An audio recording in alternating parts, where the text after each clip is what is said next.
Today I'm going to show you how to install and set up the driver for the PC Nametag Thermal Name Tag printer. Before connecting the printer, first visit pcnametag.com/upcn. Then scroll down to Templates and Resources and click on the plus button. From here, you can download the driver and run the file. This installer will walk you through the installation steps.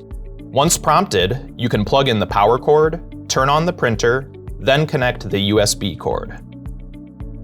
Using Windows 11, you can follow these steps to set up the driver. First, click the Start button. Next, click Settings. Then, click Bluetooth and Devices. Next, click Printers and Scanners. Then, find the PC Nametag BP500-PCN printer. Click on the printer, then click on Printing Preferences. In the Page Setup tab, click the Stock Name dropdown. From here, select the SKU of the paper stock you are using. In the Preset Name dropdown, select the same SKU. Next, click on the Stock tab.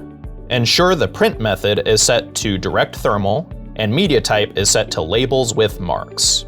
Next, check that the post-print action is set to None. Finally, click Apply, then click OK. Now it's time to put the fanfold paper into the printer. The bulk of the stack of fanfold will sit behind the printer. Open the top of the printer, then pull through the fanfold stack like so.